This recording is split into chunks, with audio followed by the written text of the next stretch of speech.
बहुत समय पहले की बात है। एक छोटे से गांव में एक जादूगर रहता था। उसका नाम सूर्यनाथ था। सूर्यनाथ को अपनी जादू की शक्तियों पर बहुत गर्व था और वह खुद को सबसे बड़ा जादूगर मानता था।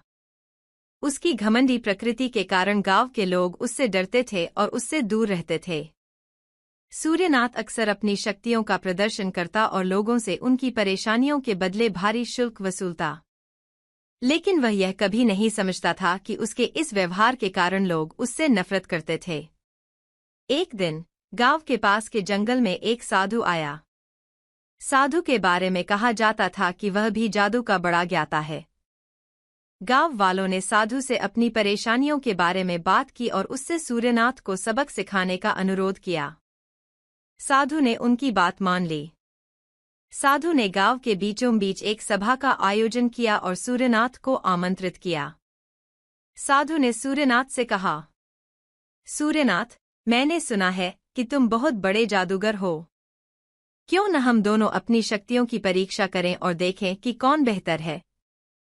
सूर्यनाथ को यह सुनकर गुस्सा आया, लेकिन वह साधु को हराने का मौका भी नहीं छोड़ना चाहता था। प्रतियोगिता शुरू हुई। सूर्यनाथ ने अपने जादू से एक विशालकाय अजगर प्रकट किया, जो आग उगलता था। लोग डर गए और भागने लगे। लेकिन साधु शांत रहा। उसने अपनी माला से एक मंत्र पढ़ा और अजगर तुरंत गायब हो गया। सूर्यनाथ ने फिर से अपनी शक्तियों का प्रदर्शन किया और आसमान से बिजली गिरा दी। साधु ने मुस्कुराते हुए अपना चमत्कार दिखाया और बारिश कर दी, जिससे बिजली का असर खत्म हो गया। अब बारी साधु की थी। उसने अपनी शक्ति से एक सुंदर बगीचा प्रकट किया, जिसमें खुशबूदार फूल और मीठे फल थे। गांव वालों ने इसकी बहुत प्रशंसा की। लेकिन जब सूर्यनाथ ने बगीचे को नष्ट करने की कोशिश की, तो उसकी सारी जादू की शक्तियां खत्म हो गईं। साधु ने कहा, सूर्यनाथ, जादू की शक्ति का उपयोग दूसरों को डराने और अपनी ताकत दिखाने के लिए नहीं, बल्कि उनकी मदद करने के लिए होना चाहिए। तुम्हारा घमंड तुम्हारी सबसे बड़ी कमजोरी है। जब तक तुम इसे नहीं छोड़ोगे, तब तक तुम कभी सच्चे जादूगर नहीं बनोगे।